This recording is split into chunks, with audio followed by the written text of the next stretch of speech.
భూసేకరణ కోసం గెజిట్ విడుదల చేశారు. వాటిపై అమ్మకాలు కొనుగోలు జరగకుండా నిషేధిత జాబితాలో చేర్చారు. 10 ఏళ్లు గడుస్తున్నా ఇప్పటికీ పరిహారం ఇవ్వలేదు. భూములు స్వాధీనం చేసుకోలేదు.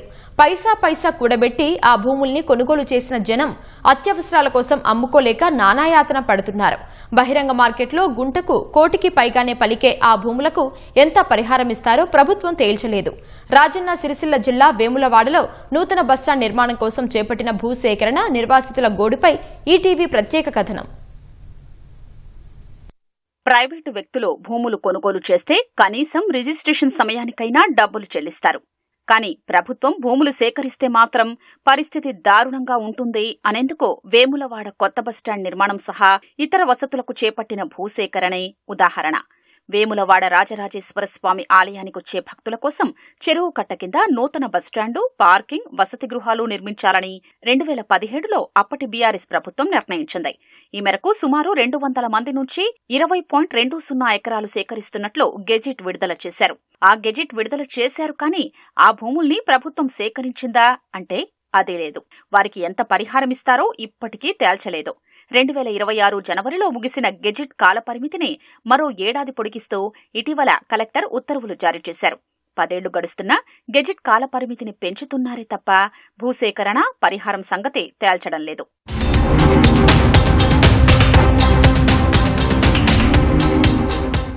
గెజిట్ విడుదల చేసిన వాటిలో వ్యవసాయ భూములు, ఇళ్ల స్థలాలు ఉన్నాయి. ప్రధాన రహదారిని ఆనుకుని ఉన్న ఆ భూములు, ఇళ్ల స్థలాల ధరలు బహిరంగ మార్కెట్లో ప్రస్తుతం గుంటకు కోటి వరకు పలుకుతోంది.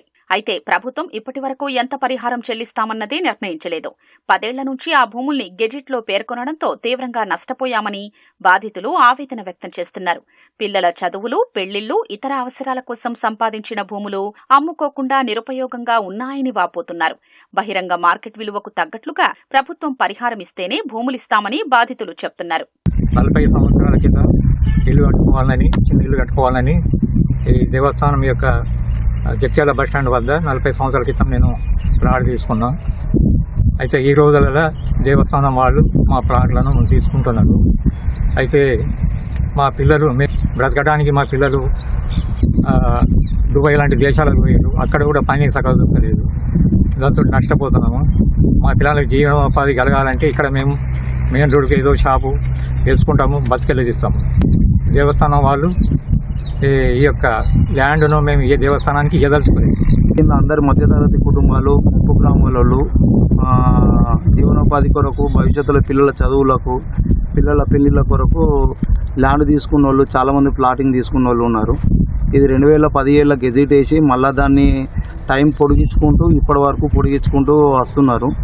ఇక్కడ ఒక్కొక్క గుంటకు కనీసం 80 నుంచి 90 లక్షల గుంట వాల్యూ ఉన్నది. ఆ రేటు ఏ గవర్నమెంట్ వచ్చినా ఇవ్వలేదు. గెజిట్ ఎత్తివేసి మాకు అందరూ తగిన న్యాయం చేస్తారని స్థానిక ఎమ్మెల్యే గారిని, కాంగ్రెస్ గవర్నమెంట్ను విన్నవించుకుంటాం. స్టేషన్ గెజిట్ లోపల మా యొక్క భూములు, అందులో దాదాపు 27 గుంటలు ఉంది. మేము అమ్ముకుందామంటే అమ్ముకోరాకుండా దాన్ని కనీసం నిర్మాణాలు చేసుకుందామన్నా ఎలాంటి నిర్మాణాలు చేసుకోకుండా ఈ బస్ స్టేషన్ గెజిట్ వల్ల మాకు చాలా ఇబ్బంది కలుగుతుంది.